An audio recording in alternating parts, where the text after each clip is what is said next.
శుక్లాంబరం విష్ణుం శశివర్ణం చతుర్భుజం ప్రసన్నవదనం ఛాయే సర్విఘ్నోపశాంతే అగజాన పద్మార్కం గజాన మహర్షం అనేకదం ఏకదంతం ఉపాస్మహే. వక్రతుండ మహాకాయం కోటి సూర్య సమప్రభం నిర్విఘ్నం కుర్మే దేవ సర్వకాల సర్వత.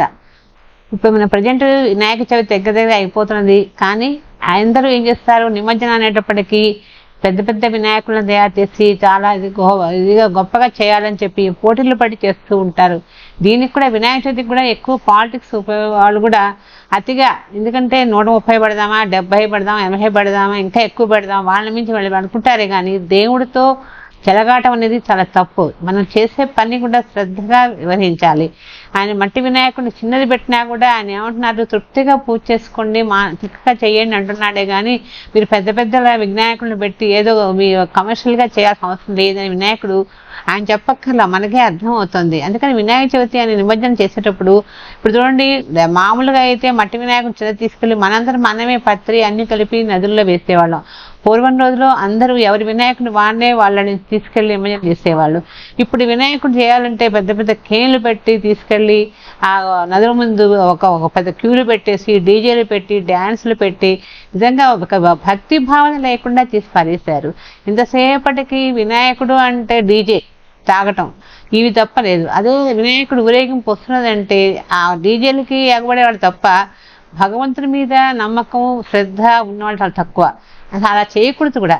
వినాయకుడు ఎవరు అనుకున్నారు, మనకి బుద్ధి కౌశల్యాన్ని ఇచ్చేవారు.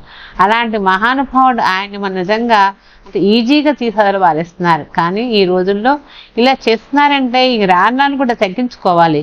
ఎందుకంటే భజన కీర్తనలు చాలా ఉన్నాయి, కురుమదాస్ కీర్తనలు కానీ భక్తదేవి కీర్తనలు కానీ చక్కగా జానపద గేయాలు కానీ ఇట్లాంటివన్నీ పెట్టండి. పెడితే వాళ్ళకు కూడా కొంచెం మన కళాకారులకి పురోభివృద్ధి ఇచ్చిన వాళ్ళం అవుతాం. అంతేగాని డీజేలు పెట్టి తాగుడు పోయించేసి ఎగరటం గంతులు వేయటం అనేది పద్ధతి కాదు. వినాయకుడు అనేవాడిని ఎంత గొప్పగా మనం కొలుస్తామో అంత గొప్పగా మనకు ఆయన వరాలు ఇస్తారు. అన్నిటికంటే కూడా చదువులకి ముందు ఆయనే మనకు ఏ విఘ్నాలైనా సరే, ఏ పండగైనా సరే, పప్పమైనా సరే, ఏ శుభకార్యమైనా సరే ముందు మన వినాయకుడికే పూజ చేసుకోవాలి. అంత పవర్ఫుల్ గాడ్ వినాయకుడు. ఆయన్ని మనం ఇప్పుడు చివరికి కమర్షియల్ చేసి పారేస్తాం. కమర్షియల్ చేసేసిన తర్వాత ఎక్కడ పడ్డా కూడా ప్రతి ఒక్కళ్ళు తలక గుళ్ళు కట్టుకోవడం, గులాంను కొట్టుకోవటం, రంగులు వేసుకొని ఈ వేషాలు వేసుకోవటం, డ్రింక్స్ చేయటం, అది ఏమైనా పద్ధతి అయినా ఆచారం అయినా అసలు. అదే చూడండి, అమ్మవారి మనం నవరాత్రులు చేస్తాం.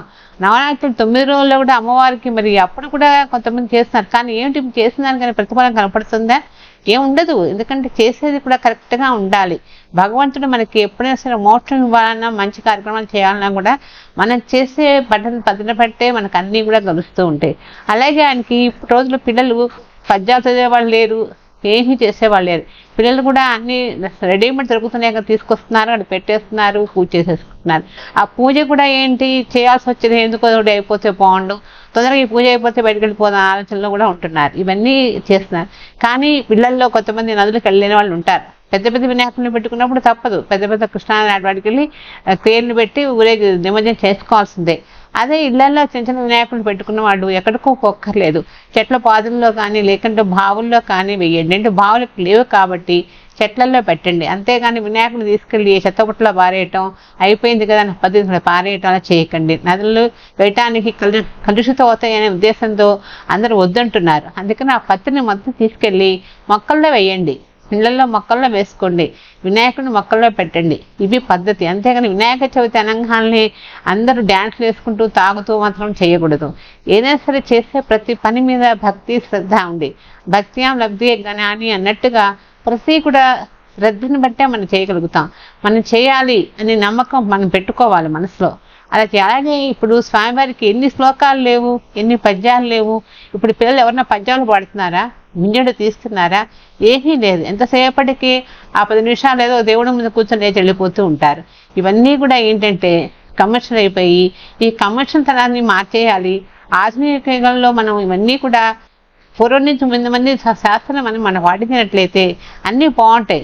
ఇప్పటికీ ఆల్మోస్ట్ చాలా మటుకు పూర్వ ఆచారాలు వస్తున్నాయి, ఇంకా రావాలి, ఇంకా డెవలప్ అవ్వాలి. అట్లాగే ఈ గణేశుడికి అనేక రకాల శ్లోకాలు ఉన్నాయి. పిల్లలు ఇప్పుడు ఏ శ్లోకం చదవమన్నా చదవరు. ఎందుకంటే వాళ్ళకి రావు అసలు. అంటే ఇప్పుడు దేవుడికి అసలు పూజ అయిపోగానే కూర్చొని చక్కగా 4 పద్యాలు చదవమని చెప్పేవాళ్ళు పెద్దవాళ్ళు.